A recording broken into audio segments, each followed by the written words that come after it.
like to call tonight's council meeting to order, March 26, 2024.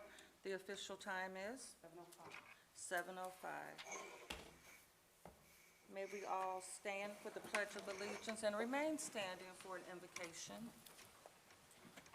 I pledge allegiance to the flag of the United States of America and to the republic for which it stands, one nation, under God, indivisible, with liberty and justice for all. Please remain standing as we stand before you, leaders of the community. I'd like to offer an invocation as our hearts are heavy. We're at a loss with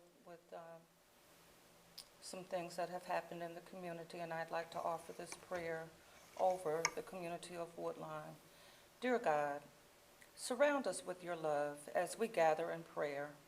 May our collective strength bring comfort to each member of this community. And may we have a moment of silence to honor and recognize Roy Woolfork, Public Works Service Department employee who lost his mother, Ms. Lulabelle Woolfork. Also, our tax administrator, Charles Willis, who lost his wife, Brenda Willis, and a pillar in our community, Mark Mitchell, who lost his life this morning. May we take a moment of silence to reflect on our community members.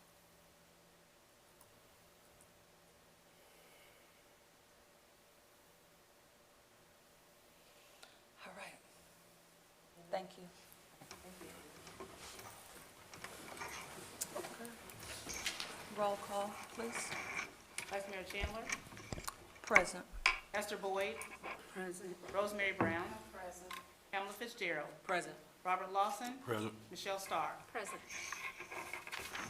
All right, we'll go on to the reading and disposal of previous minutes from regular council meeting that was held February 27th, 2024, and the special council meeting that was held March 12th, 2024.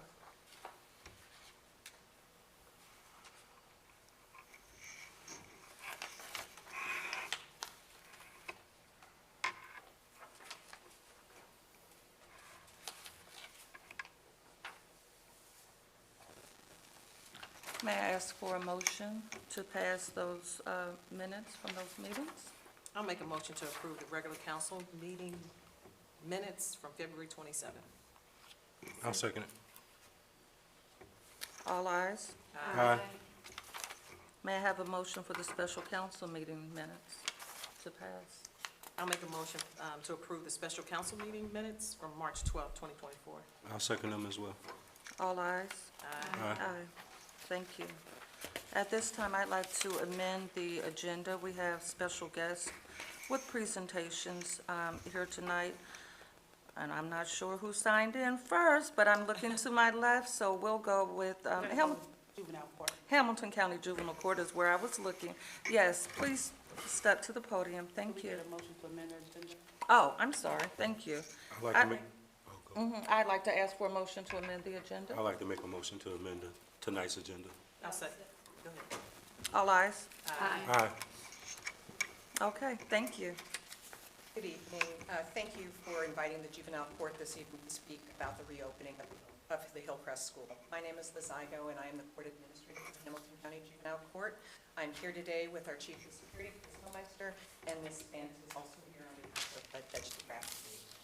We're here tonight to represent Judge DeGraff and Judge Bloom, but more importantly, we're here to represent the hundreds of vulnerable children who touch our doors every year who are in need of assistance.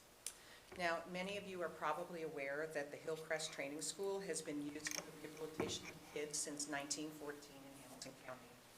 For the majority of that time, Hamilton County Juvenile Court and the county ran that facility.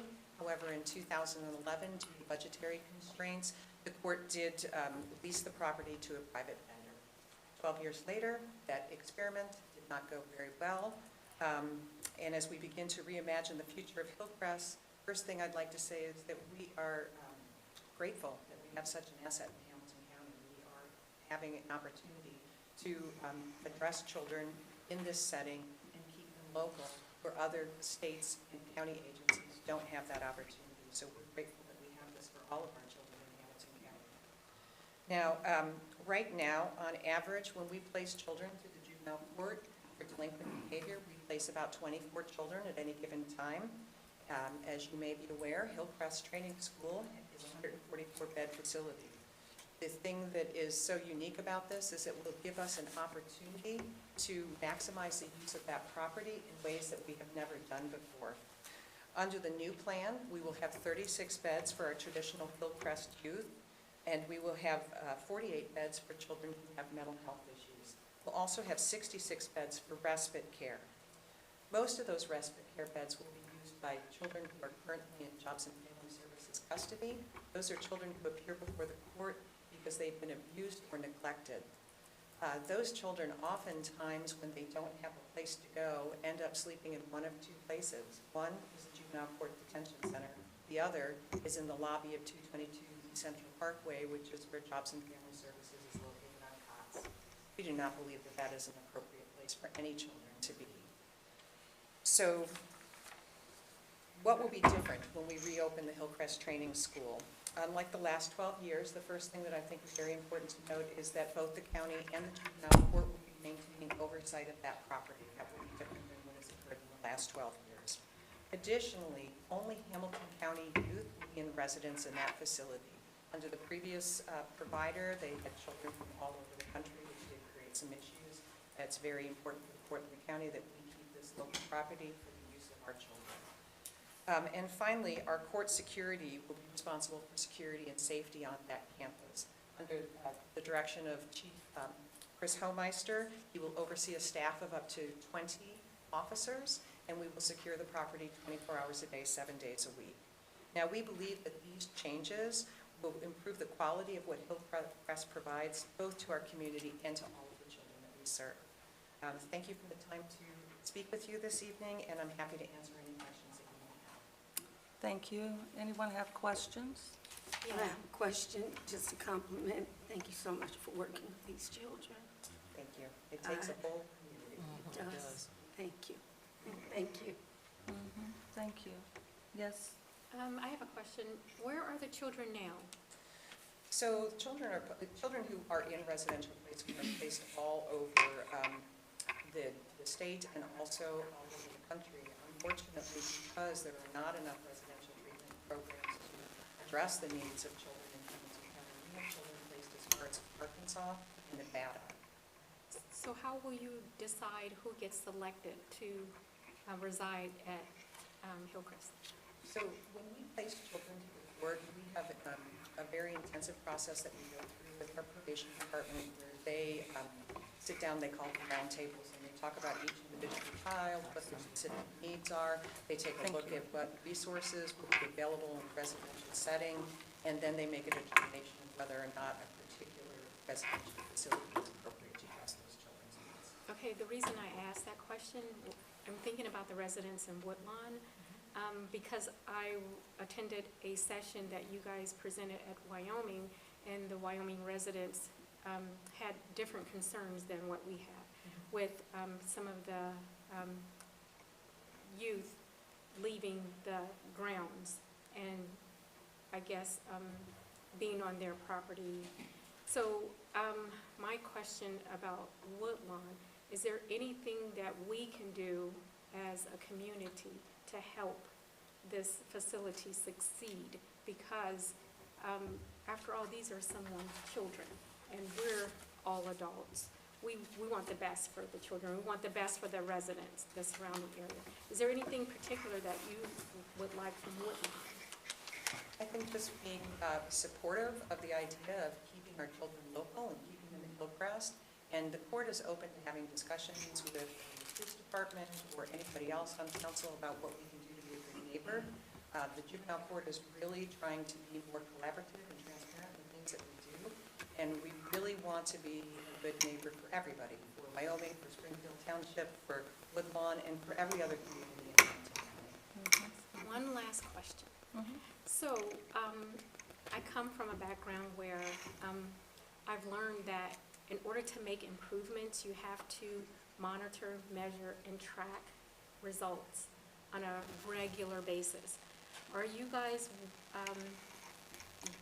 planning to capture the successful improvements that you're having and be willing to share the data with the surrounding neighborhoods like Woodlawn?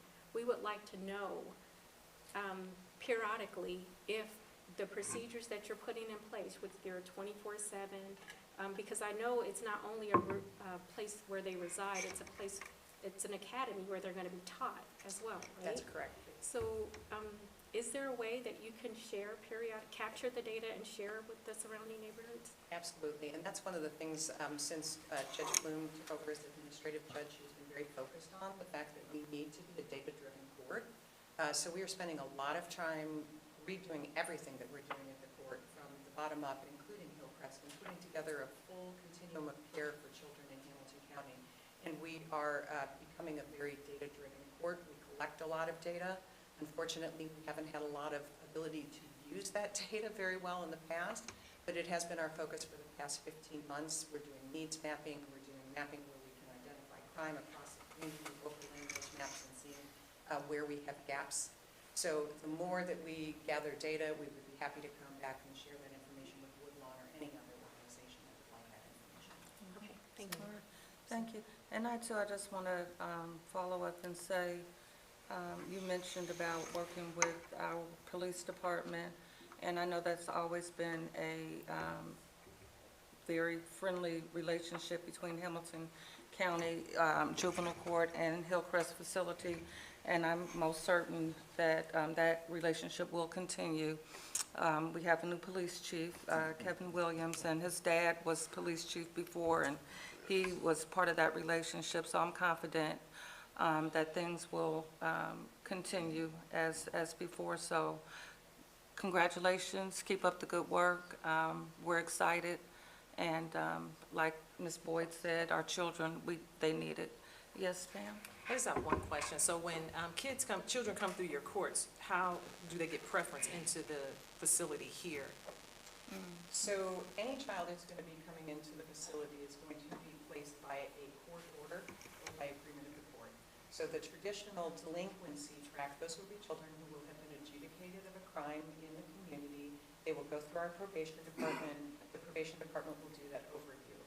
For our dependent children, that will be a different track in. It will either be through agreement with Jobs and Family Services, where they're asking the court to place a child there, and then the court will make the decision for the placement, or the court will be ordering the placement at that.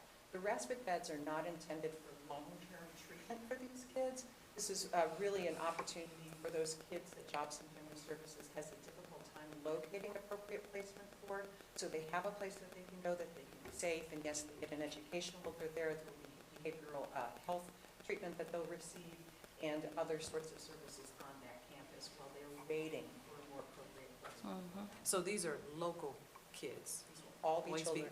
local kids, somewhere from Cincinnati in the area? Absolutely. Okay. Only Hamilton County children will be allowed to be placed on campus. That's why the court wants to maintain such close oversight of it. Okay, thank you.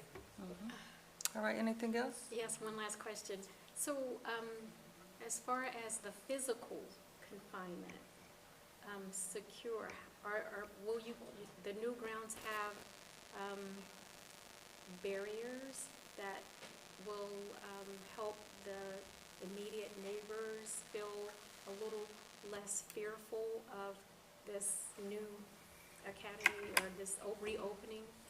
So Hillcrest has always been an open campus. However, in meetings that we've had with the city of Wyoming, we were very concerned about that. So we have asked the county to take a look at the possibility of fencing in the majority of the property. It won't be a completely closed property fencing because there won't be a gate, but we're looking at the possibility of fencing in all the way up to the security booth at the front entrance of the property.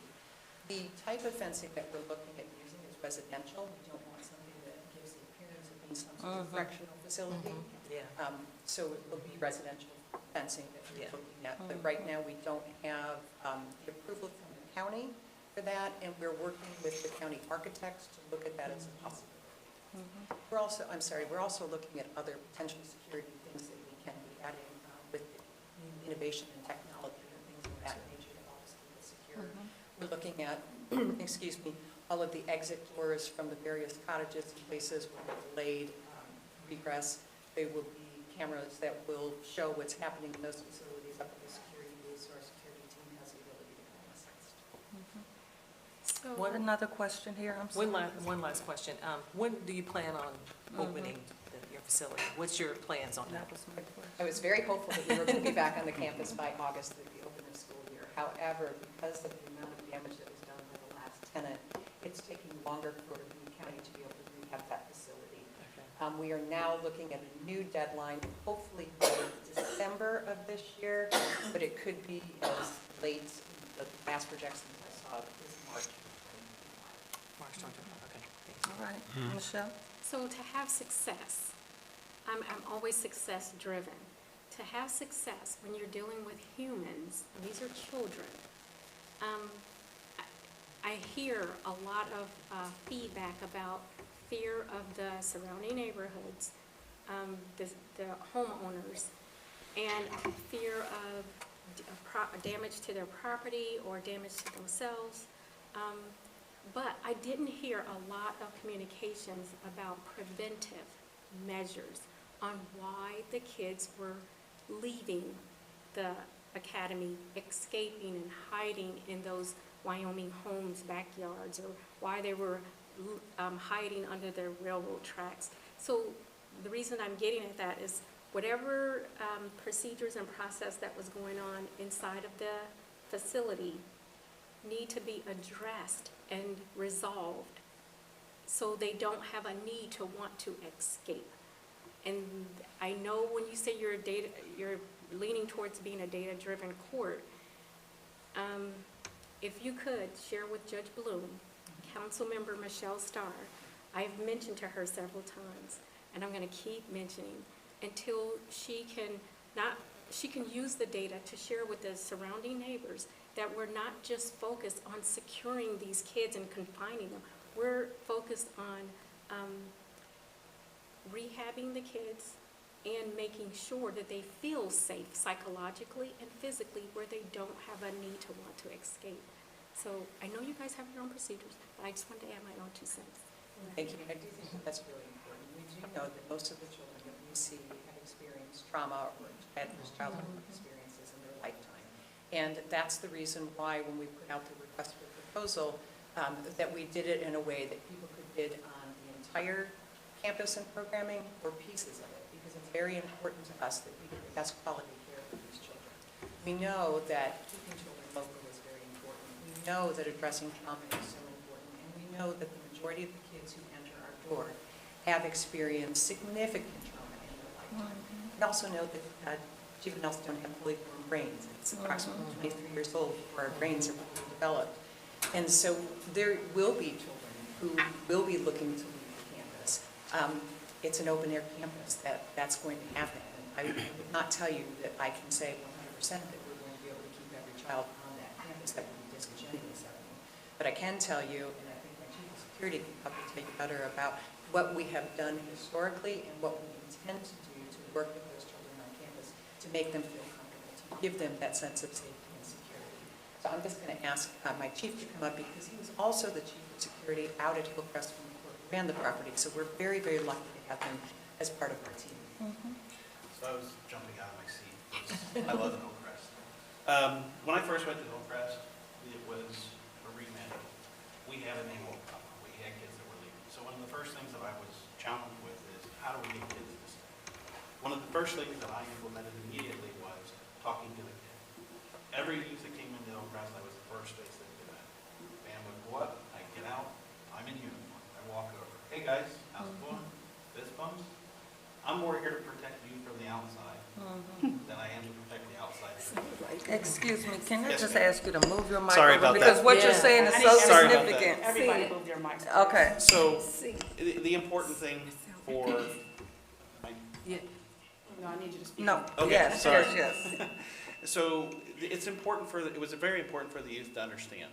We called it the big cookie theory. If I gave you a big enough cookie and you understood 3 square meals a day, education, someone to actually sit and listen to your problem. If I had you for a week, you weren't. That was interaction with the youth at all times. I was the grievance. I did all the hearings. So if the kid was mad at the staff, come on up. Mr. Chris, it ain't right. You're right. Let's talk about it. Why do you feel it's not right? Well, I did wrong, and I know I did wrong. There's the first thing. I got you to acknowledge that there's some ownership there. So what are we going to do about that? Well, I'm going to change how I'm doing it. But I still think it wasn't right. You know what? I agree with you. So here's what we're going to do. You're going to get half your home visit. You don't get your whole home visit. And what you're going to do is you're going to go and apologize for your behavior. You're right, Mr. Chris. That's what I'm doing. I have so many success stories of kids who would actually listen. I can go in almost any community in Cincinnati, and somebody's going to say, hey, Mr. Chris, that's the way it's supposed to be. Exactly. You know, we put on this uniform, all of my officers, every single day.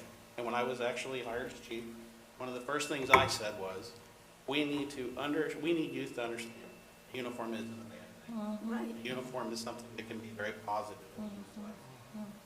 We don't use force in the courts. We use situational de-escalation. Let's sit down, let's talk about this, let's understand. I need to understand where you're coming from. Hillcrest was my home for 12 years.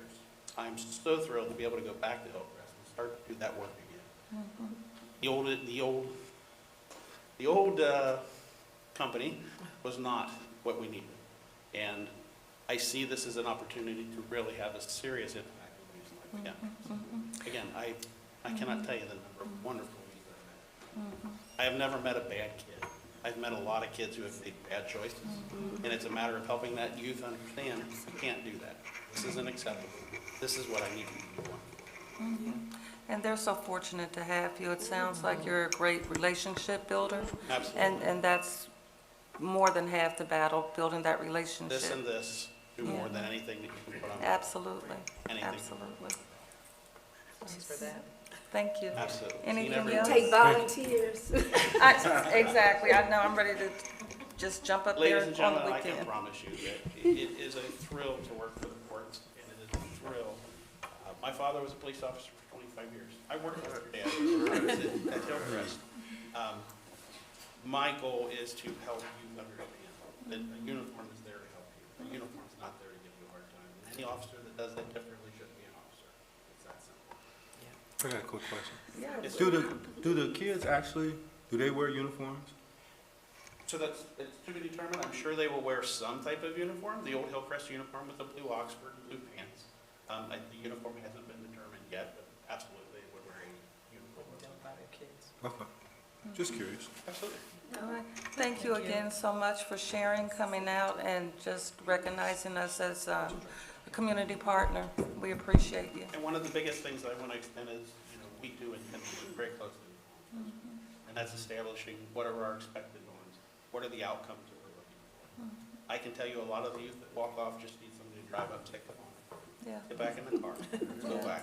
And I would say at least 50 to 60% of those youth will get right back in the car with me and drive back. I was mad. I know you were mad. So let's talk about why you were mad and why that wasn't the best choice. All right, thank you. Good seeing you. Thank you. Thank you, Thank you.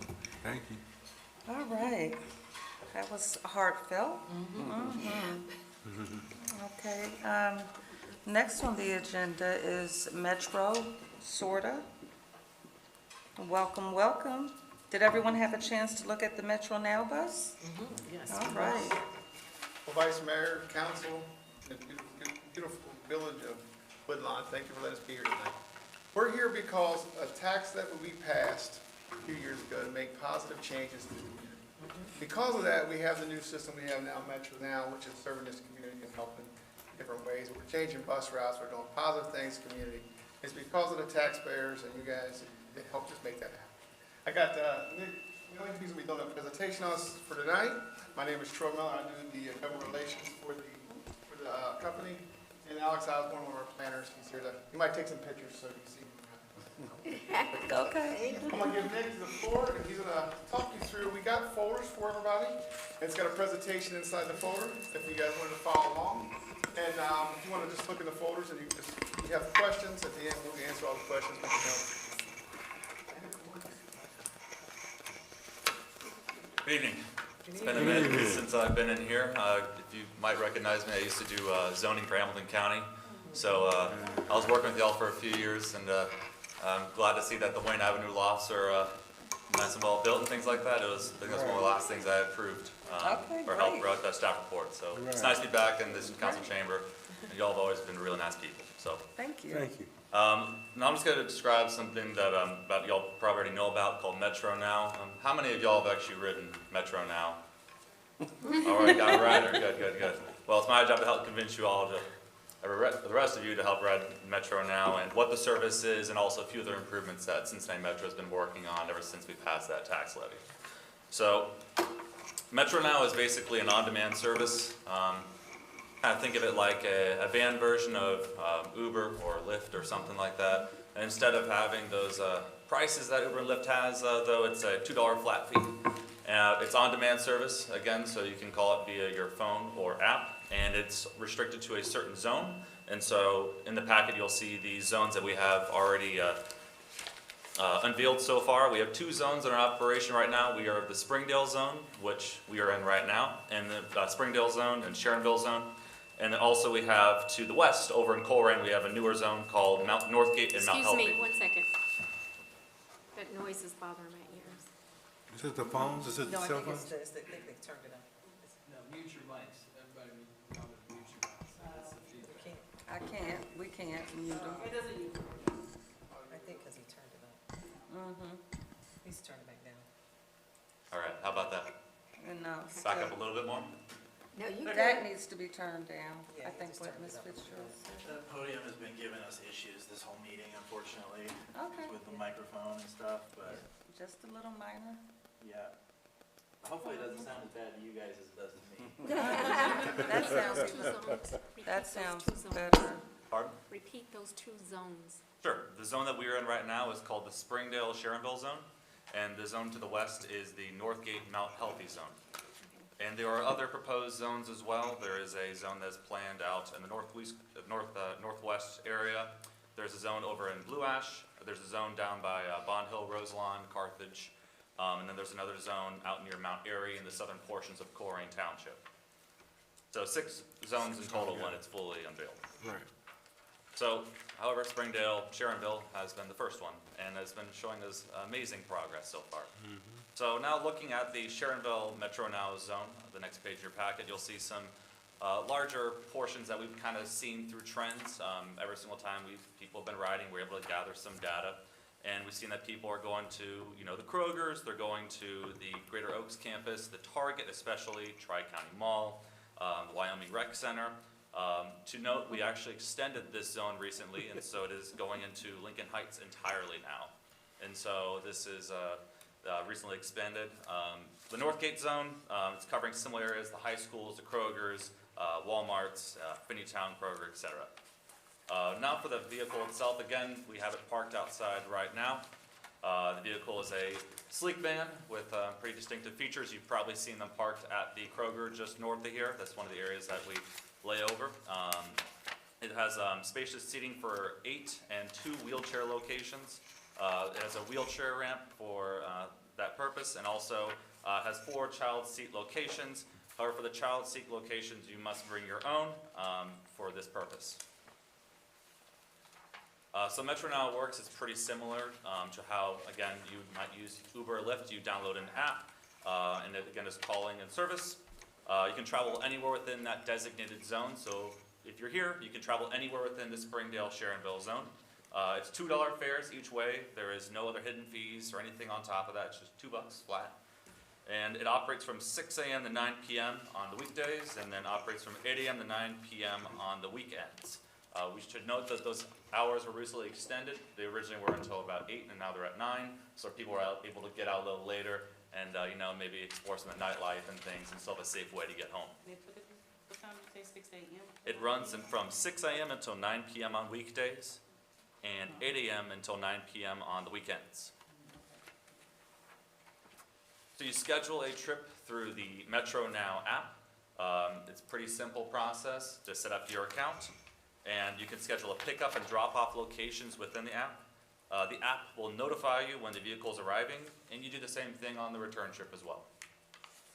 You can also, if you don't have a phone, you refuse to use a smartphone and things like that, you can also call with a normal landline phone or your cell phone instead.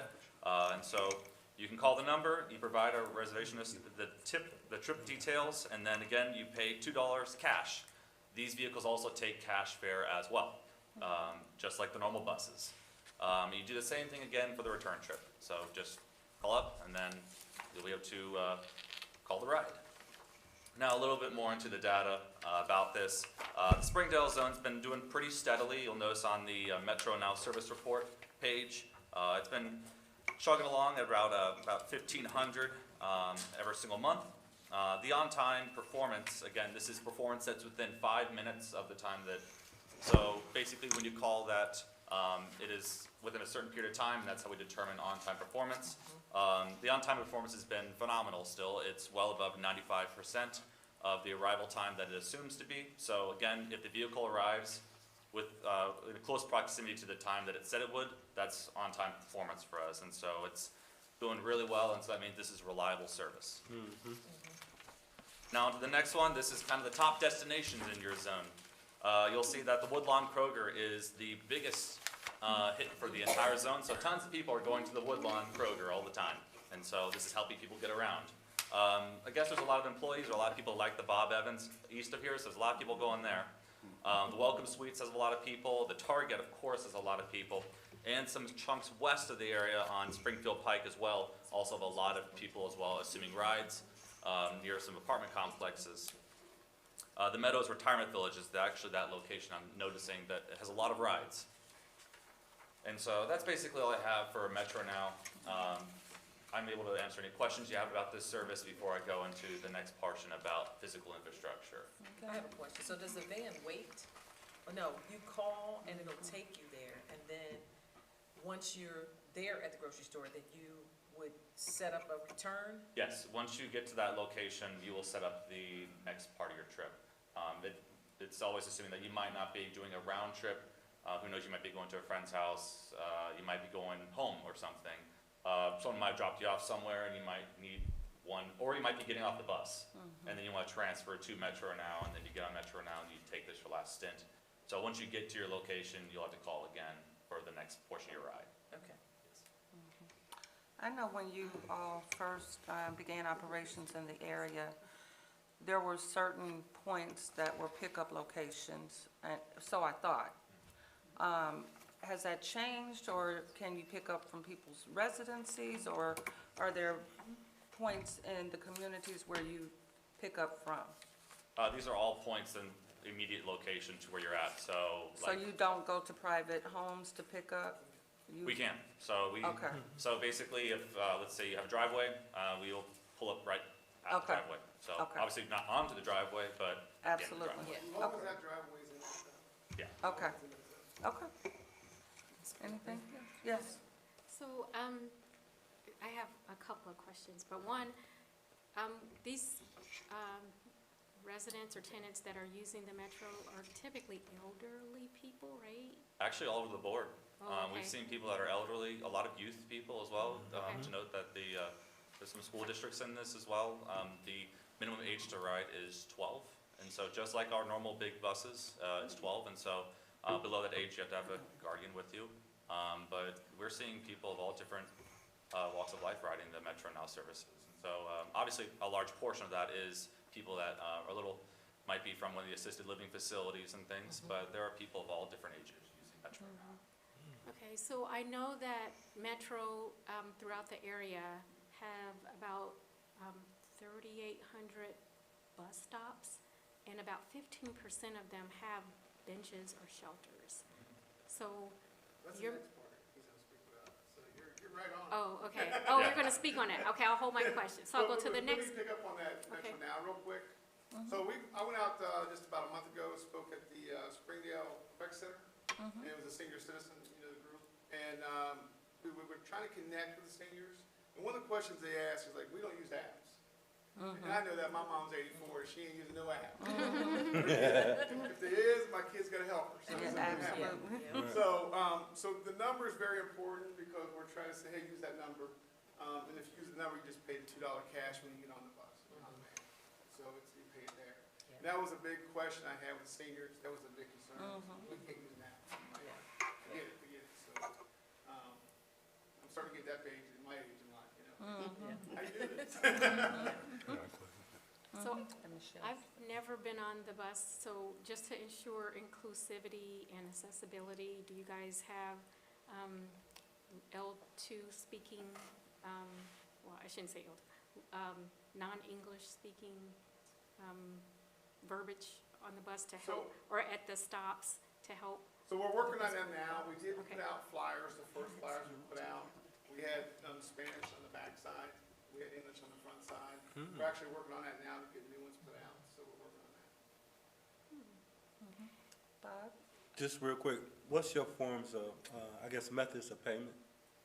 We take, for the app, card, and other forms like that, other methods of payment, very similar to if you ever bought the transit on our metro services, very similar to that. But physical payment, we can take pennies. We have to take pennies. And so we can take $1 dollar bills or quarters, anything like that for cash payments. But no Okay. swiping the credit card? Not yet, no. We are in the process of looking at different types of methods for getting into that, but we haven't started the procurement of anything like that yet. And our operators don't carry change. I say that because we don't want operators carrying money. Absolutely. Right, absolutely. So, we don't want them to carry, so we had a very, rather than senior citizen thing the other day, I say, listen, we don't carry change, you know, and they're like, oh, so, just let you guys be aware of that. So, Yes. just one more question. Are the minors, do they have to ride with older people, or is it okay if, like, 12 I've and sent 12 my kids and to get their hair cut? Once they're above 12 years old, they're able to ride solo, but below 12 years, they have to be accompanied by an adult. Okay, I think you did say that. I wanted- Now, one thing I think you missed was, if you're with an adult paying an adult, if you have a kid that's 37 inches, under 37 inches, they ride for free, 2 kids. Okay, Okay, that's great. say that $2, huh? Anything else for the sorter reps?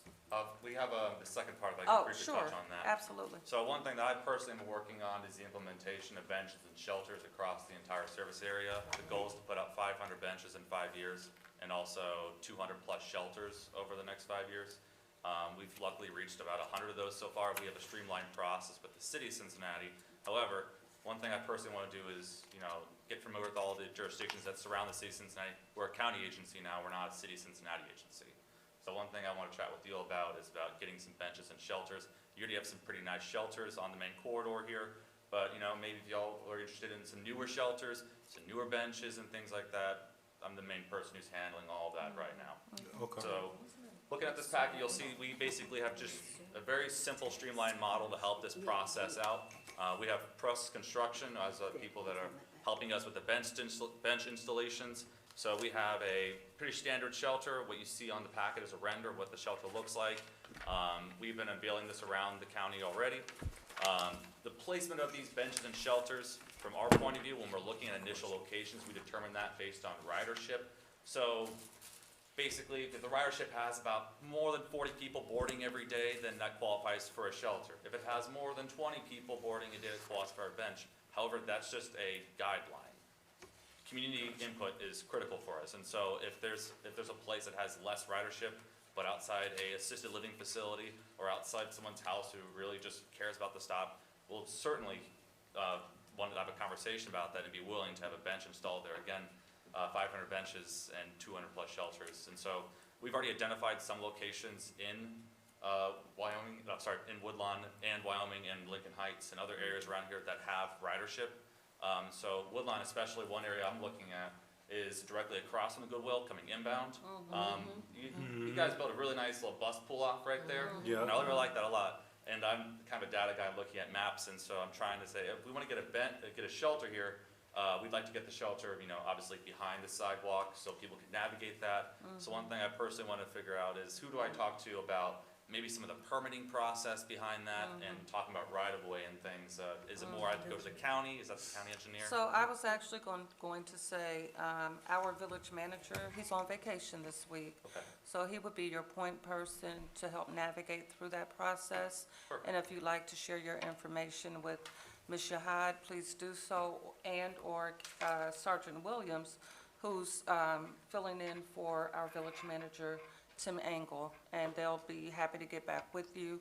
Shoot them an email either way, shoot him an email either way, and just start the conversations. And I want to say to you all thank you for thinking of Woodlawn for bringing the service to our community. It seems like it's a well-needed service that you're providing to our community. Yes, ma'am. Yes, ma'am. About your benches, Yes. does any of the Thank you. I'll get that to you. covering have lighting, solar lighting? For the shelters, the For the covered shelters. shelters ones? Yes. Those ones right now do not have those options to them. However, we could have a conversation about that. These shelters are built in a way that perhaps we can talk about other forms of financing and things like that. I believe Woodlawn has embarked on using the transit infrastructure financing in prior years. And so that's something that could be explored as well, between maybe beefing up some stops directly on the routes that have areas, amenities, lighting, things like that as well could be explored. The shelters themselves are no electricity or anything like that as of right now, but definitely would be interested in chatting about something like that. Solar lighting? Definitely solar lighting. We are even looking right now at, for across our entire system, we are wanting to put in a bunch of brand new bus stop signs, because right now our method of bus stop signage, you might have seen, is any pole we can find. And the new method is having our own independent poles that bring a sense of pride to our agency. These has the brand new Metro branding on them, has very legible signage, information maybe. One thing, I live in Price Hill, we have a lot of Spanish-speaking people, so something that I've tried to push for is maybe some bilingual language on things that can be requested, or areas that have higher concentrations. Definitely something I really want to push for as well. But also, something on top of that is something we have called electronic e-paper signage, which is real-time signage at select stops. And with that comes a solar panel or maybe a battery pack if the area doesn't have enough sunlight to power the thing. But another thing we talked about is, could these signs be retrofitted to have lighting and have solar as well? And those are all things we want to explore with these new designs of ours. Okay, Ms. Yahad? What's up? Okay, so Nick, just one word about benches, Kroger parking lot, somewhere in that parking lot, kind of where they sit. How do we get the places out of the people who work there? And they use, and she has to, one handicap people, they have to walk all the way down, and all the way to the street through the park to Yeah. get there. But if they do something right in the parking lot, that probably would be good. Yeah, that's definitely something that we would like to explore. Definitely for like maybe something like the Metro now especially. Yes, That's a good idea. It's an interesting thing to explore, working with private property owners, especially Kroger, on things. Kroger love it. But we'd love to have some assistance from the Village of Woodlawn just to help us be like, hey, let's get this thing as well. So Second, yes. is there any way, is there anything that you need from the Village of Woodlawn to get the word out a little bit more? Because we could probably have a lot more people riding this thing, and I was talking to Troy earlier about having the bigger signs put in the bus stops, like Rosemary was talking about, something that people can see while they're there at the actual shelter. Yeah, Posted in the we can shelter. look into that. I just put bigger signs up. One of the things we're working on is all of the municipalities in the county. We're trying to get, hey, we put our information on your websites or on You're on or our your website social medias. I know we're on your guys. So we're trying to get that out, the word, because it's hard to, they don't understand how it works and they can't do it, right? So we're wanting to learn how to do it. Are there any areas that are doing very well, and if so, what do they do? Ridership. So our biggest ridership right now is the Mount Healthy Colerain area on the Metro now. That's the real, that popped like quicker than we thought. Actually. The main point Yeah. for the Mount Healthy core area is just because of sheer population numbers. The Northbrook area is just huge population, and so that's adding a big weight to why it's popping so much. There's a certainly, like, compare it to like the Springdale, Sharonville zone and things, you got a lot more shopping in comparison to population, so it's kind of more equal for this zone. And so the ridership is kind of more kind of holding a strong level instead. I just wonder how they got the word out. One thing we looked at is that we met with Lincoln Heights recently, and then they had actually a church pastor that was willing to share all the information with the congregation. But any method, like, we're willing to pursue any method. If you have any larger groups, definitely know there's the Goodwill right there. The Kroger kind of speaks for itself because that vehicle is just there all the time, and so. But there's other things we could pursue, especially in Woodlawn. If you know any population areas or people where there's a lot of people gathering all the time, we'd love to hear about it and get some literature out there. Last week I spoke at the Lincoln Heights Health Center, Health Connection. And one of the things we talked about was Spanish-speaking language, flyers. So we're working on getting the flyers updated so we can get those. Because we just updated the actual zones, we made them bigger. Part of transit, I've been in transit, Thursday, it'll be 30 years of a metro. Congratulations. Yeah, so, but part of transit, I've seen things change. We follow what the trend of where people are at, right? So the transit moves, we expand back and forth. So it takes a little bit to see the data first, but then we make changes. We just made the changes in March 17th, so we made the changes here. I know we're having, our annual open house down at our recreation center is April, April the 28th. And we usually have a good turnout there, so that might be a possibility where you can come out and speak. If that's something that you may be able to do or arrange, you can check with our recreation director, Ms. Paula Sherman. Yes, we would love to, we'll try to get something set up. We have an external affairs department, and that's why, man, we have a couple people in our department actually come out and just sit down and explain the service, how it works, trying to get out as much as we can to connect. Absolutely. Yes, Ms. Michelle. I think he Stark. had his hand first. Go ahead. Yes, ma'am. I was gonna ask, how many Metro Now buses do you have in our area? Because it just looks like the same to me, and it About could 12. be. Oh, Well, 12, we okay, just about a got- dozen? We just got a grant to get more, Okay, so, in the process of where I need 12 more. Okay. And that's hopefully to start the next zone. so you're saying as if the demand does increase, you can increase the Yeah. number? Correct, Yes. we have been, yeah. So Okay. we have, so our operators have 4 picks a year, so when we see a change, when they do their picks, they schedule more work in this section or this area, that's how they make the changes. Okay, gotcha, thanks. All right, yes, Chief? Go ahead, Chief. Okay. With regard to your shelter placements, Yes. do you have a relationship with ODOT, or can you determine whether or not a crosswalk is needed? Great question. We can definitely help determine that. We've, right now, we have a really nice streamlined process with the city of Cincinnati where we, basically, if the DOT and the city of Cincinnati, they were to improve some streets, they usually contact us first now, and they say, hey, a lot of our stops we've had have been around in the same spot for 50-plus years, since the streetcars are running. And so maybe we might want to look at updating those stop locations.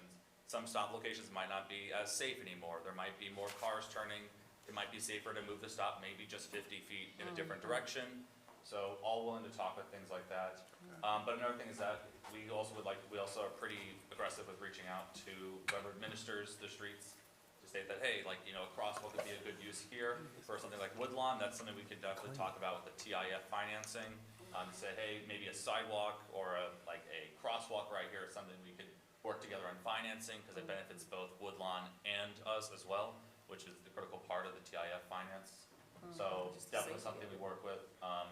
Is there any Department of Transportation, ODOT jurisdiction in Woodlawn, or is it all administered via Woodlawn itself? Or is that more of a question for All of Route 4, correct? Am I correct in saying that? All of Route 4 is the same jurisdiction, is that what you're? Is our Yes. Route 4 is ODOT? Yes. With ODOT? Okay. Yes. Well, that's good, because we have a good contact with ODOT. We're working with them on Colerain Avenue right now, so. we And have a good Glendale relationship. Milford, am I correct?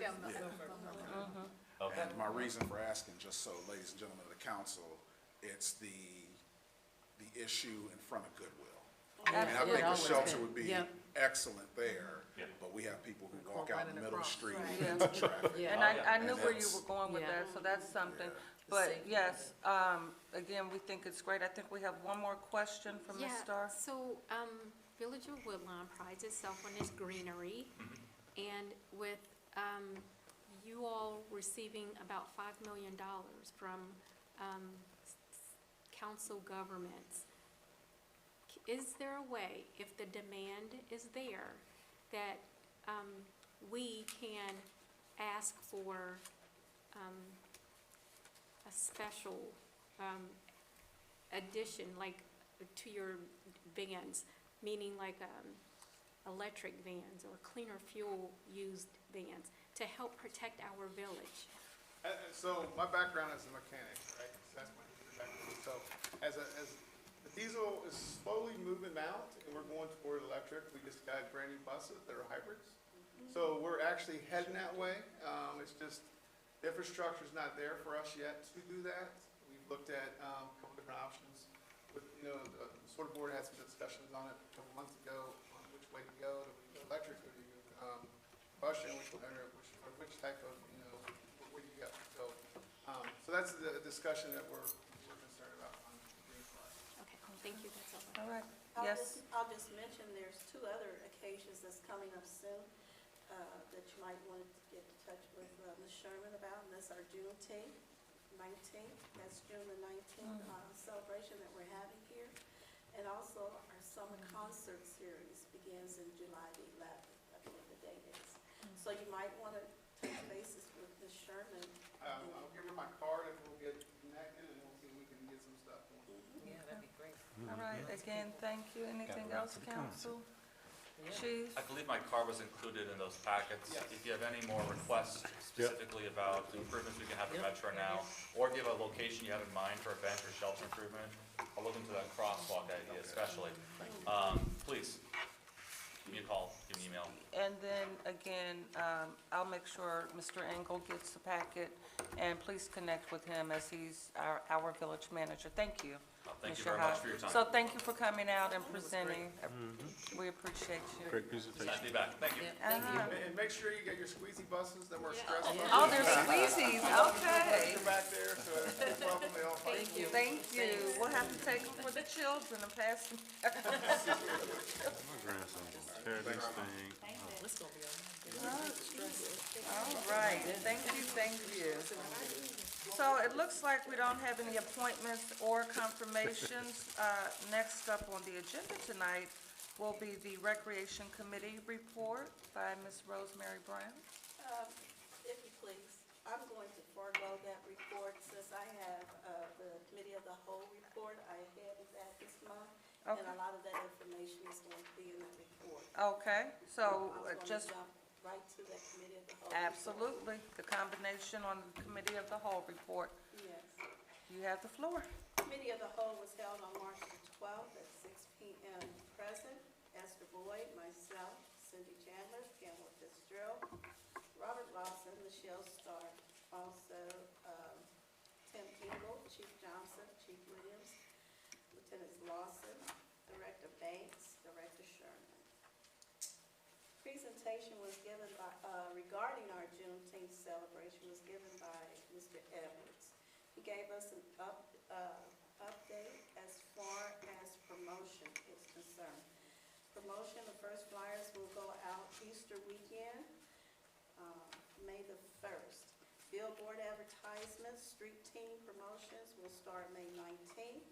Social media should be reaching someplace around 80,000. And we're also having quiz commercials done on Sundays.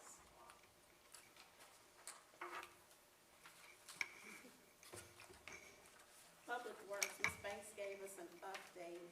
Public Works has been working throughout the village. They've been doing trash runs throughout the entire village.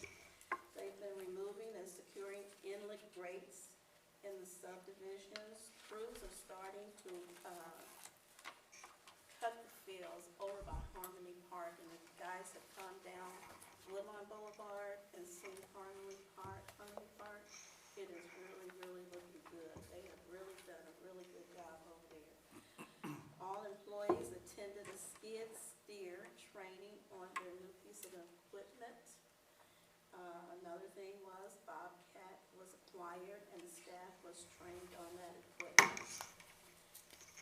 Fire Department, Chief Johnson, they're still working on getting grants, and they've actually, for the year of 2024, exhausted all of the BWC grants that are out there, so kudos to them.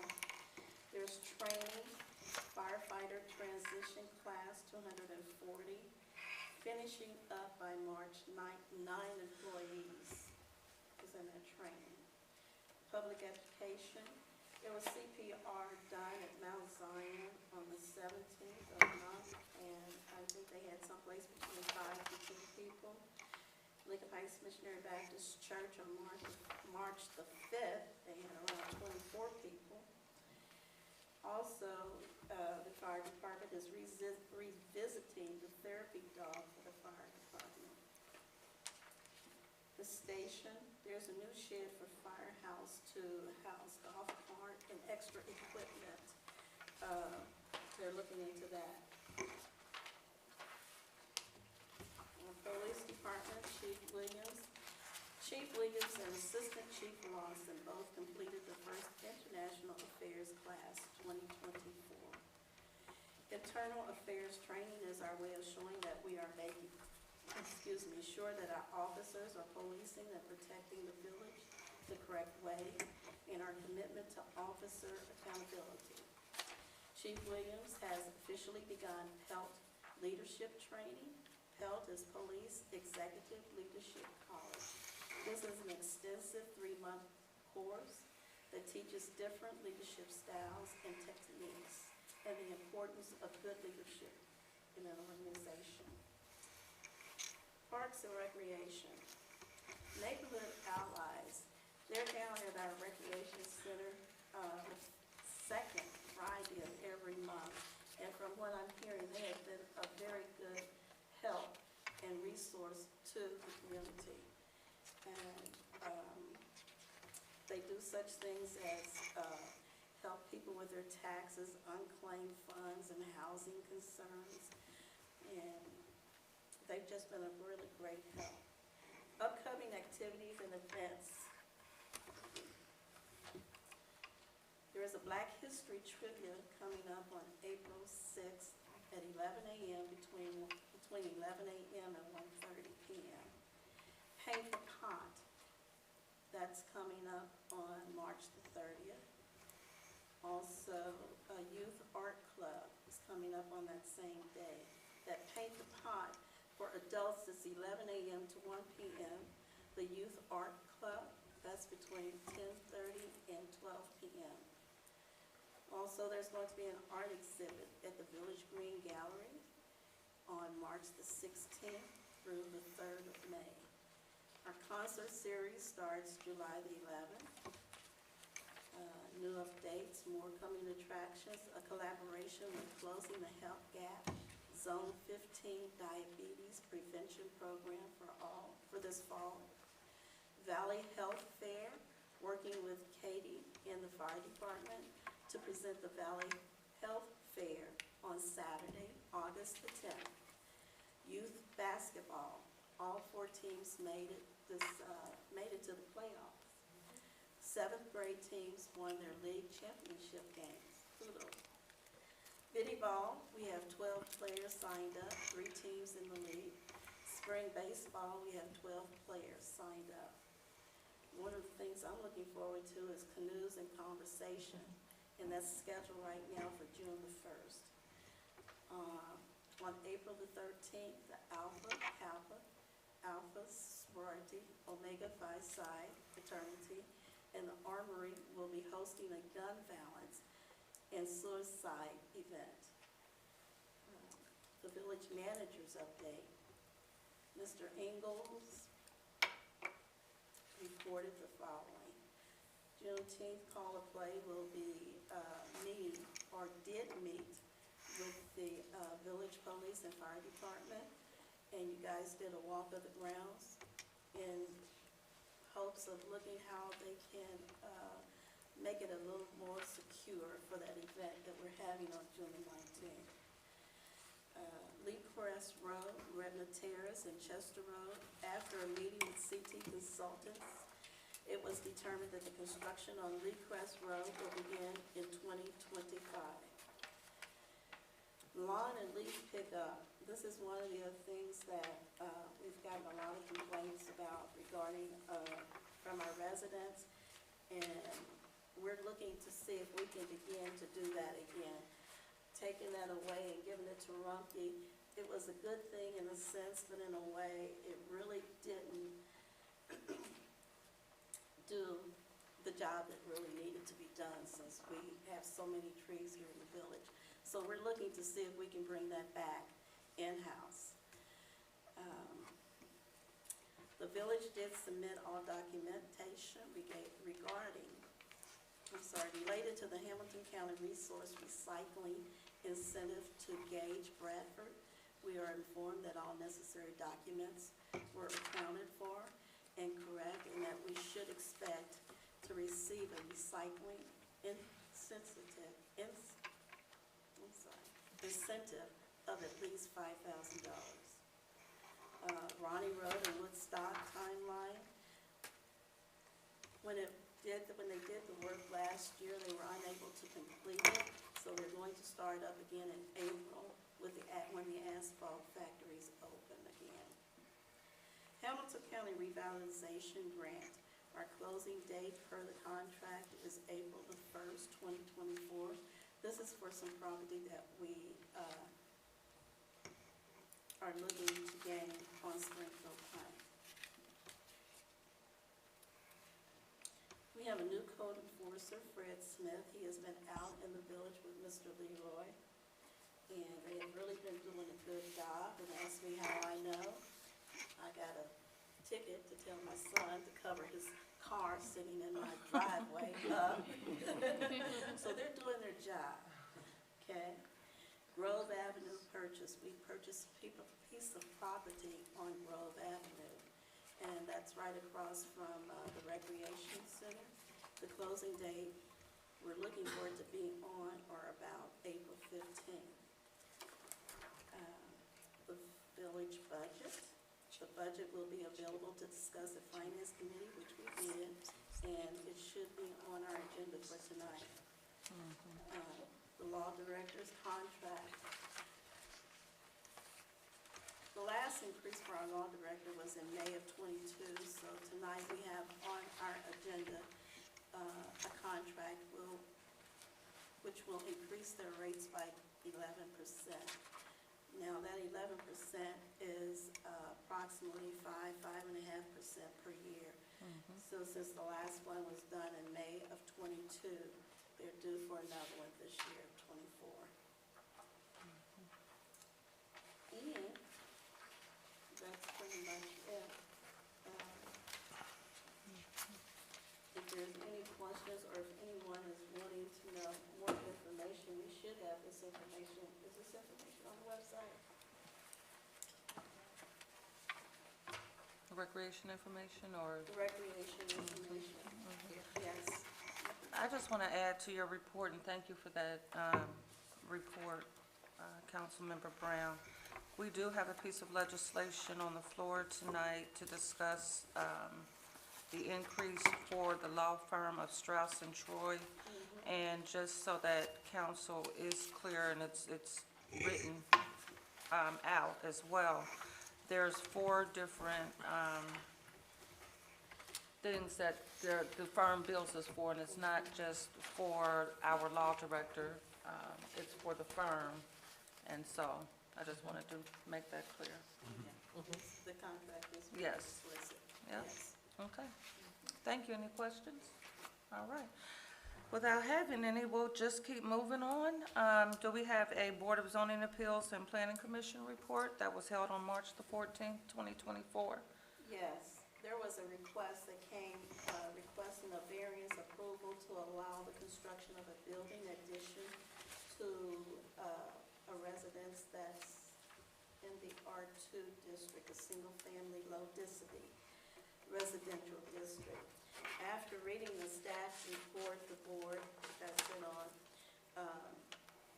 there was no real problems or issues, and that variance was granted. All right. Thank you for that. Before we go into our finance, I'm sorry. Oh, I'm sorry, the Planning Commission? Yeah. I'm sorry, moving ahead for myself. Planning Commission, which I sit on also, a request came before them for a site plan review approval for the expansion of an existing industrial development located in the Industrial Park District. It was Cincinnati Metal Fabrication Building. Again, the site plans that was prepared for us, and by our Hamilton County Development, showed no real concerns, and that was also granted. Any questions? All right. Again, thank you. So now I'm back to my, caught up with myself now.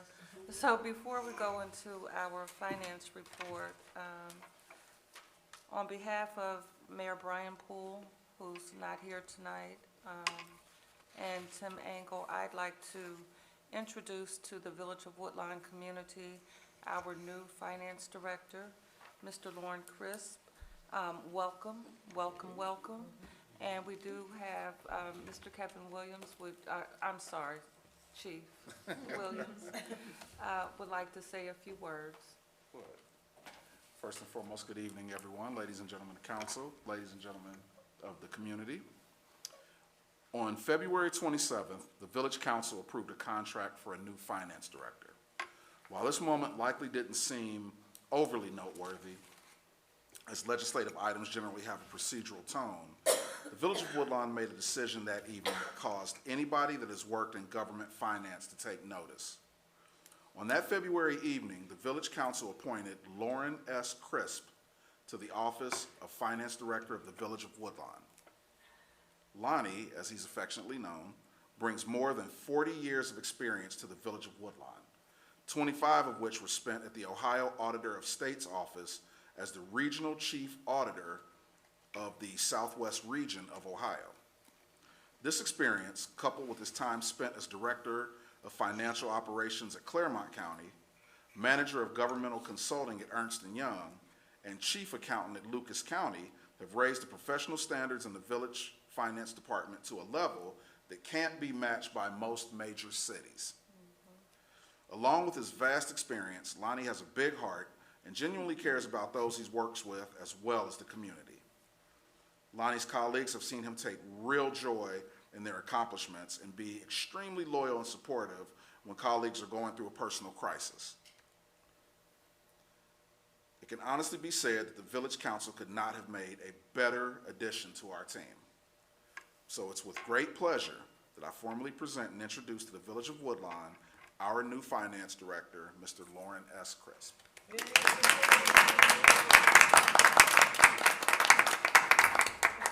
Mr. Crisp, I would like to ask you, you don't have to give your report from the podium, but I would like TV Land to meet you on camera.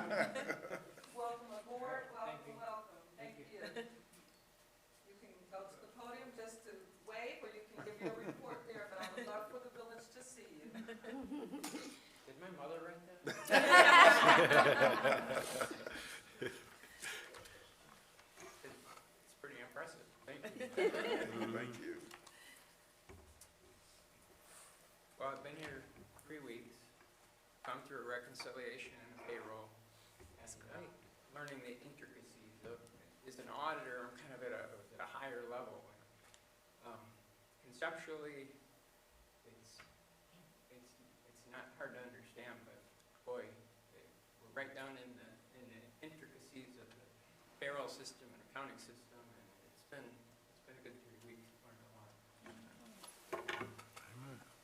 I'll just give some highlights from our March 18th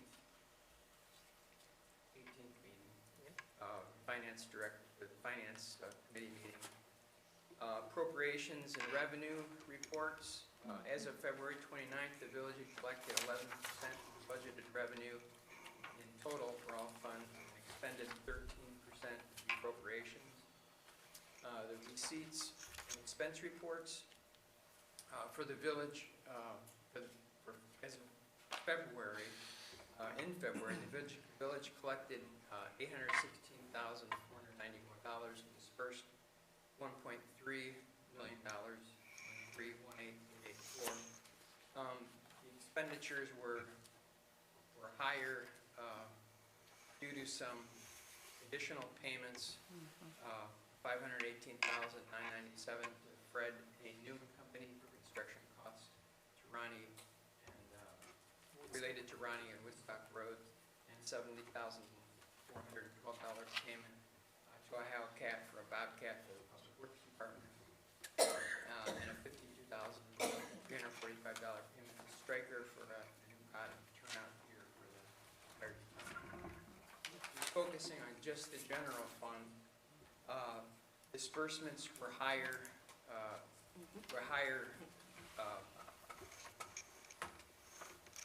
than the total disbursements.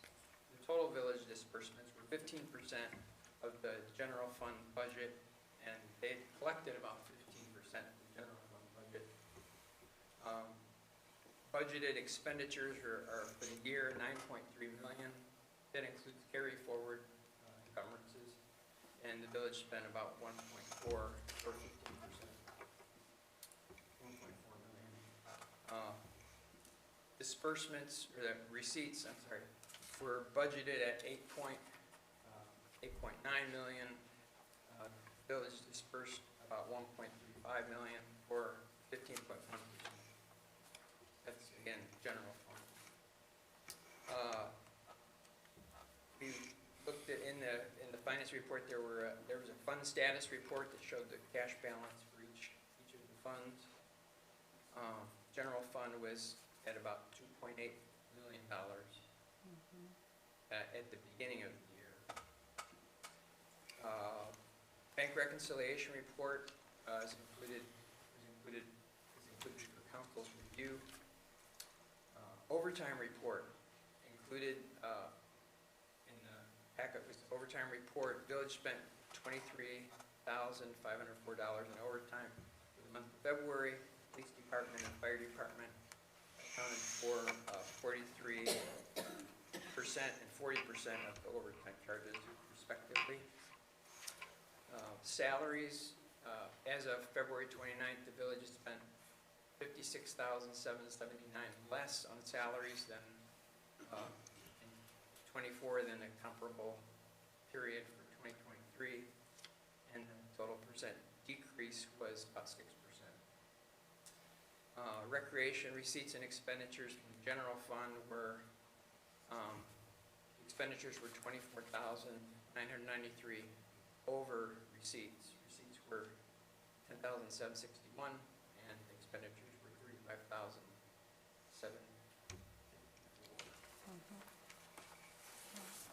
All right. Any questions? And before we go into questions, the finance meeting minutes were included in the finance director's report for this evening. So, any questions for our new finance director? Okay, we have none. Thank you again Thank so you. much and welcome aboard. And I appreciate you all making me feel so welcome.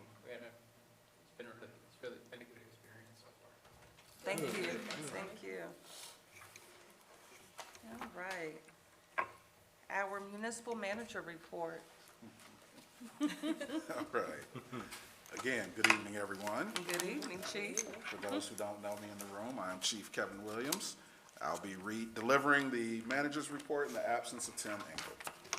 I want to start off by saying that Councilmember Brown, your report covered a lot of what I have, so I'll just try to touch on some of the items I can piggyback off of. Okay? Regarding Juneteenth 2024, one item that did excite the group, excuse me, is that there will be Underground Railroad tours at the event. Through a partnership with Landmark Church, there will be 4 opportunities to board a bus at the event and take a trip around various local locations that were part of the Underground Railroad. So this tour will include sites that are part of Bill Parrish's tour. Mr. Parrish is, he runs the Eckstein Cultural Center in Glendale, as well as locations on the Landmark property that will be unique to our Juneteenth event. Okay. Regarding Lee Crest Road, Lee Crest Road, Redna Terrace, and Chester Road, bids related to the project were opened on February 14th, 2024. The lowest and best bidder was Athleta Construction. Is the police department? I dropped my ID, they told me to come down here to declare my ID. Okay, go ahead, Chief. Someone's coming around. I'm sorry. The lowest and best bidder was Athleta Construction with a bid of $1,311,404.12. There will be a pre-construction meeting in April with that letter to kick off the Redden Terrace and Chester Road project.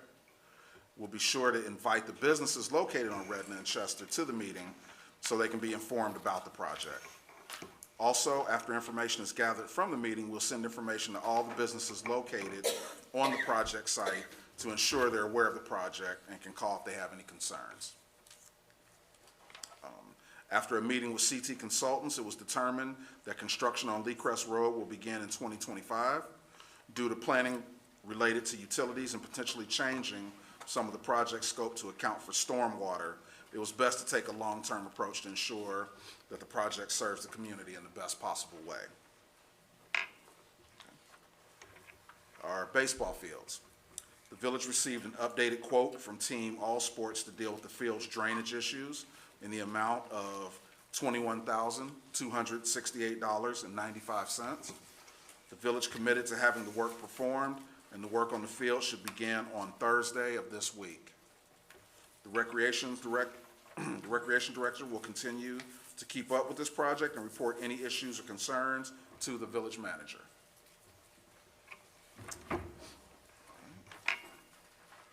Ronnie Road in Woodstock, we already touched on that. Recreation Department Program Analysis and Update. Drafts of position descriptions related to the Recreation Department were presented to council and subsequently approved last month. The jobs are posted on Indeed and the Village of Woodlawn website. We've sent information related to the jobs to the Center for Local Government, the Urban League, as well as local colleges, and expect those postings to be up soon. Our revitalization grant, the Hamilton County Revitalization Grant. The village received the approved revitalization grant contract from Hamilton County last month. The county is officially committed to the $231,200 in grant funding for the purchase of the property on Springfield Pike.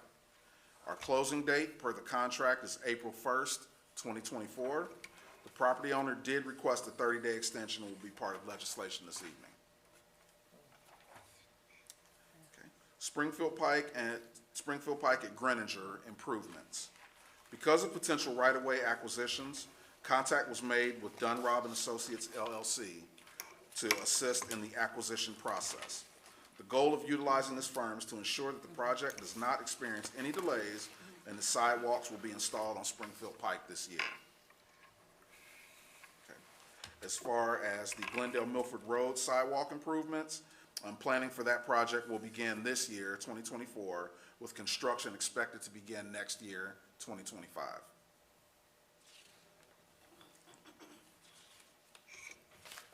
Okay. Canoes and conversations. I'll touch on a couple of things. The Mill Creek Alliance would like to bring its annual Canoes and Conversations event to the Village of Woodlawn. This will be an event that is jointly hosted by the Village of Woodlawn and the City of Wyoming. The event is tentatively scheduled for June 1st.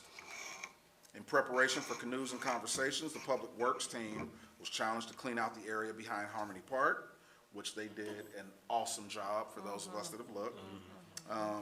The area had been cleaned out several years ago with the help of the Mill Creek Alliance and got re-overgrown with an invasive species. So we just wanted to thank Vicki Banks, Wayne Weaver, and the Public Works team for all their hard work. Valley Interfaith.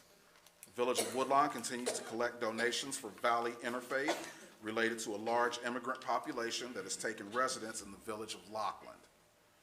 Valley noted that there's a strong need for men's clothing. If anyone would like to donate used or gently used items, including shoes, you can do so by bringing them to Valley Interfaith Community Resource Center. It's at 420 West Wyoming Avenue in Lockland.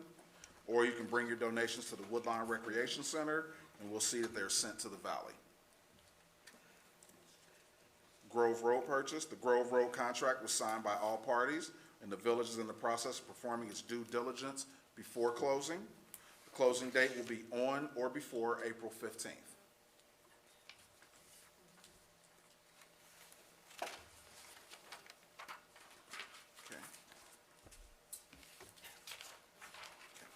As discussed at we're going to our renewable notes. As discussed at Finance Committee, there'll be legislation to start the process of renewing notes in the amount of $220,000 related to the purchase of property on Lee Crest Road. The property was originally purchased for $420,000. The village has paid $100,000 of the principal amount, along with any interest and renewed notes related to the remainder of the debt each year. Buildings and other issues. CT Consultants proposed performing a property condition and needs assessment. This would include a review of village buildings to determine their physical state, as well as the effective utilization of each building. Using this information, the village can determine whether it's best to build new structures or renovate or add onto existing structures. CT Consultants was contacted last week and advised that we would like to have the evaluation performed.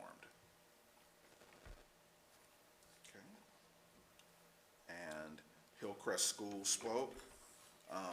In closing, we wanted to share that one of our businesses, Man Incorporated at 10261 Chester Road, was recently awarded the Ron Shalik Economic Development Award from Alloy Development due to their significant investment in Hamilton County and job creation. The Ron Shalik Economic Development Award is awarded to a local company that has a long history and a commitment to our community through investment and job creation. Man Incorporated is a worldwide leader in the fragrance and flavor industry. The international company has 2 locations in North America, one in Lebanon, Ohio, and one here in Woodlawn. The expansion project in Woodlawn adds manufacturing capacity to their rapidly growing liquid business segment and will sustain operations for the next 15 to 20 years. The $67 million project will add an additional 118,000 square feet to the Woodlawn campus.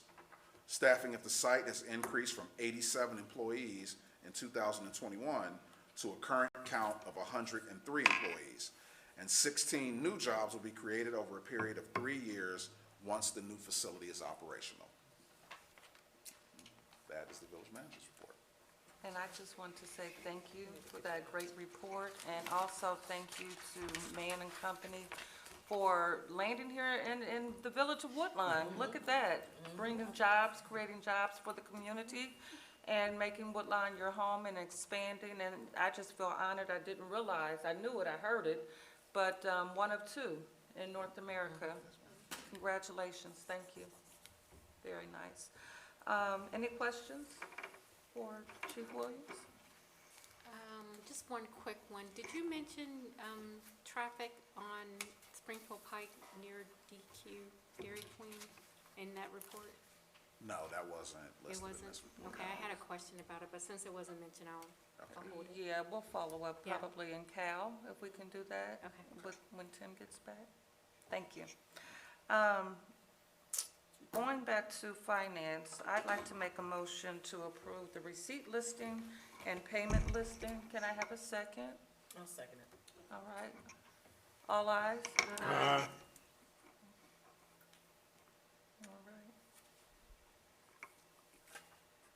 Ms. Yahad, do we have any communications, petitions, or claims from the public?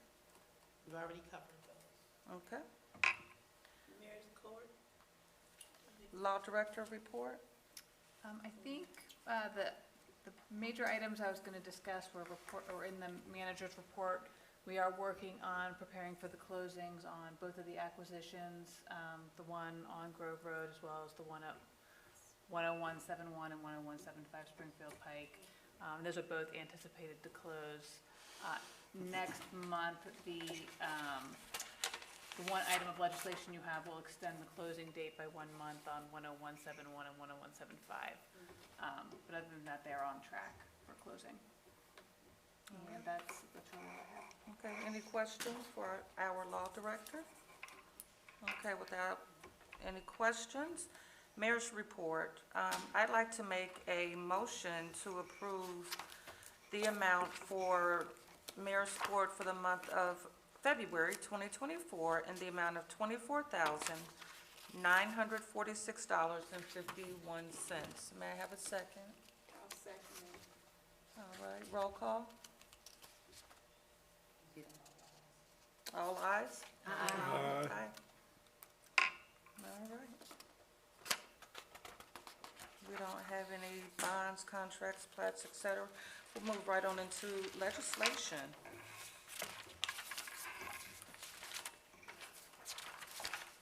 First item is ordinance 04-2024, an ordinance providing for the issuance of not to exceed $220,000 special obligation real estate acquisition bond anticipation notes 2024 renewal by the Village of Woodlawn, Ohio, in anticipation of the issuance of bonds, providing for the pledge of revenues for the payment of such notes and declaring an emergency. All right.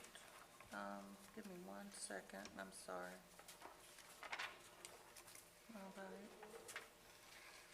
I'd like to ask for a motion to suspend the rules. May I have a question? Ask Yeah. a question before? Yes. So, and because I'm new, I just want to make sure I understand before I approve. What revenue sources will be ensured to make payments to those bands for that ordinance? And the reason I'm asking is because I'm new. And will we have a backup plan to cover if those revenues fall short? So I would defer to the finance director. I know that Tim, these are the renewal bonds, so these have been issued 2 years ago. I'm not sure what the revenue, what the actual source was for these. Okay. And I'm not sure. Okay, I'll wait, that's okay. And I understand your question, and thank you for raising that question. We definitely want to be good servants over our finances. I'm pretty sure and confident in saying that if this is a piece of legislation that Mr. Engel put before us, then I'm pretty sure there is a backup plan. And But I thank do you for know your that question. that there's a time frame on adopting it to get the rate that's within, these are being presented at. Okay. Yeah, Right. the original note was 420,000 Right. for the purchase of the 11 acres up Mhm. on Lee Crest. And he's paying it down 100,000 a year. So it's 320, and this'll take it down to 220. I'm looking at revenue and it's either coming from the bond fund or the geodebt fund that he's got 406,000 appropriated for. I can give you that information as far as where specifically what line items and what fund it's coming from. And I believe it was mentioned in the meeting, and Pam, you can help me, and Ms. Esther, everyone here, that the idea was to always keep, if you will, cash on hand, and so just, This is part of his budget. right, and it is, so we have that budget that we're gonna pass Take that tonight, part out. so, yeah. Thank you. Thank you, great question. And there is an asset that this is connected with, the 11 acres. So, Okay. I mean, there is real property underneath Mhm. this. All right, so, I just need a motion to suspend the rules. I'll make a motion to suspend the rules for ordinance number 04-2024. I'll second it. All right. Roll call? Esther Boyd, Aye. Rosemary Brown, Aye. Cindy Chandler, Aye. Emma Fitzgerald, Aye. Robert Lawson, Aye. Michelle Starr, Aye. All right. I'm sorry. My mind, I'm sorry. My mind is with, on the village right now. I'd like to make a motion for passage. I'll make a motion for passage for ordinance number 04-2024. Second. All right. Roll call?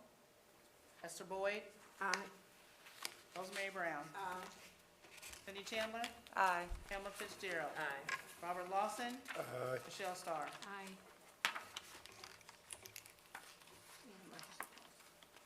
Okay.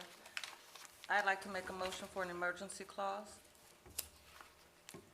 I'll make a motion to declare ordinance number 04-2024 an emergency. I'll second that motion. Esther Boyd, Aye. Rosemary Brown, Aye. Cindy Chandler, Aye. Pamela Fitzgerald. Pamela Fitzgerald, Aye.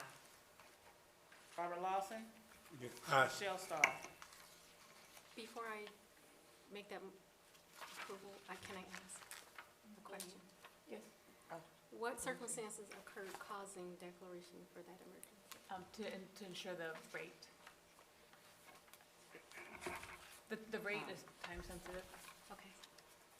Thank you. and typically, the last section of the ordinance says what the reason is, Okay. if you're ever curious. Yeah. It's right here after section 6. Okay. And just, that's a great question, Councilmember Starr, and I'll go ahead and read the reason why we're declaring an emergency. It's in order to better secure the payment of the principal of premium, if any, and interest on the notes as the same shall become due and payable. The mayor, the municipal manager, and the finance director are all each authorized and directed to take any and all actions and to execute such documents, financing statements, assignments, certificates, and other instruments that may be necessary or appropriate in the opinion of Dinsmore and Shoal LLP as bond counsel in order to perfect the pledge of and to secure the revenues for the benefit of the note holders and to effect the issuance of the notes and the intent of this legislation. Thank you. You're welcome. I think you jumped ahead. The emergency clause is here, Section 22, yeah. at the very end. Okay. So It's it's that the section 22. reason for the immediate issuance of said notes is required to Okay. provide for the timely refinancing of the project, including obtaining favorable interest rates. So We kind gave of a what little you- more yeah. information, yeah, just so there's no questions, and I understand finances are, we, again, want to be great stewards over our finances for the village of Woodlawn, so it's better to give more information than not enough, so hopefully that answered your question. And I think you still need to vote. Aye. All good? All right, okay. Thank you. Yep. The next item is ordinance number 05-2024, an ordinance to make permanent appropriations for current expenses and other expenditures of the Village of Woodlawn, State of Ohio during fiscal year ending December 31st, 2024. Okay, I'd like to ask for a motion to suspend the rules. I'll make a motion to suspend the rules for ordinance number 05-2024. I'll second. Roll call? Rosemary Brown, Aye. Cindy Chandler, Aye. Pamela Fitzgerald, Aye. Robert Lawson, Aye. Michelle Starr. May I ask why March 31st? So the way we appropriate money is we can do temporary appropriations, which we did in December. Those are only good through the first quarter. So if by the end of the first quarter, the state law is that you have to have adopted permanent appropriations to go through the rest of the year. Okay. So, Thank you. Okay, we got the Esther roll call? Boyd? Okay. Aye. All right. I'd like to make a motion to adopt ordinance number 05-2024. May I have a second? I'll second. Roll call? Rosemary Brown, Aye. Cindy Chandler, Aye. Pamela Fitzgerald, Aye. Robert Lawson, Aye. Michelle Starr, Aye. Esther Boyd. Aye. I'd like to ask for a motion for passage of. oh, that's what we did. Oh, okay. Adopted passage, Yep. same thing. All right. That one's set. So the next item is Resolution 11-2024, a resolution establishing and revising fees for legal services commencing May 1st, 2024. And I'd like to ask for a motion to adopt resolution number 11-2024. You have a question. Should I ask now or wait Oh, till I? you can ask. So, are there procedures in place? First of all, thank you, Emily, for your service, thank for Strauss and Troy. But are there procedures in place to ensure, and this is only for our residents, to ensure transparency and fiscal responsibility, just to make sure I make an informed decision? Are there procedures in place to ensure effectiveness over time? So I know Emily's doing a great job, but if something happened where she hit the lottery next week and her services start tailoring off, do we have procedures in place to monitor that effectiveness so we could adjust the rates for Strauss and Troy? We do. So, okay, that was my only And question. let me explain just a little bit of how so she's an employee of the law firm. Correct. So if she becomes ineffective in her position, we can reach out to the law firm and they can replace Ms. Supinger on a temporary basis or provide another attorney to represent the village. Okay, thank you. Okay. Roll call? Where were we? I'm sorry. Roll call. Okay, roll call. I don't think, no, We we didn't have a motion. We didn't have a motion. Okay, yeah, okay. A motion to adopt, I'm sorry, resolution. Resolution 11, Yes, a motion to adopt resolution number 11, 2024. Roll call? Do we need a motion? I'm sorry. I second it. We need a motion. I'll make the motion. I'll make the you gonna do it? Go ahead. What's going on? I'm sorry. We'll make the motion to adopt resolution number 11, 2024. And then Mr. Lawson second. I second it. Thank you. Okay, and roll call. now. Cindy Chandler, Yes. Pamela Fitzgerald, Aye. Robert Lawson, Aye. Michelle Starr, Aye. Esther Boyd, Aye. Rosemary Brown. Aye. All right, and the last item is Resolution 12, 2024, a resolution authorizing the municipal manager to enter into a second amendment to a purchase and sale agreement to acquire certain property in the village of Woodlawn. And this is the 10171, 10175. Any Springfield questions? Pike. Okay. Yeah. Any questions before we, yes. Any legal implications or risk associated with granting this extension? No, it's actually to our benefit. Currently, there's a tenant in one of the buildings, and the reason for the delay is to allow the tenant to relocate. They had hoped the tenant would be out by the end of March, but they needed an additional month to relocate the tenant. So it is better for the village to acquire the property free from any tenancy. Are there any drawbacks or benefits from granting this extension? No, we know that we have grant money that's being used to purchase the property, and there are no issues with that, so there's really no drawbacks or. If you recall, Tim talked about this in the finance meeting. Were you there? Oh, yeah, he spoke about this. Yeah, but my questions came last night. I'm like, I just Right, thought but of he something. spoke, he said Yeah, just he did. why we were Yeah. waiting, and he did speak on that. Yeah, he did. Yeah, he spoke Thank about that. you, thank you. You're welcome. All right, any other questions?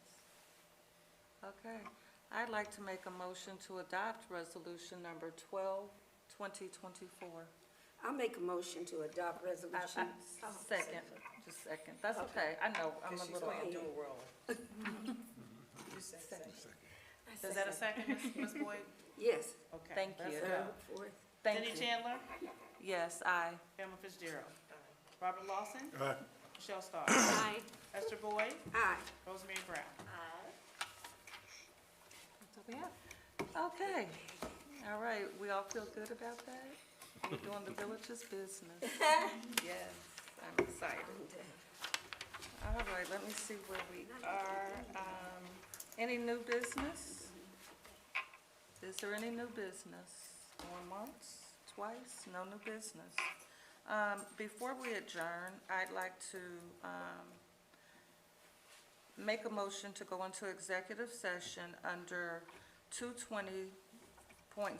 220.01-G1 for the purpose to discuss compensation of a public employee. I'll second it. Okay? Compensation. Yes. All ayes? No, we know. I'm sorry, roll call? I did know, I read that. Esther Boyd, Aye. Rosemary Brown, Aye. Cindy Chandler, Aye. Emma Fitzgerald, Aye. Robert Lawson, Aye. Michelle Starr. Aye. Okay, and if I can ask Ms. Supinger and Mr. Chris to join us across the hall? Thank you. Thank you all.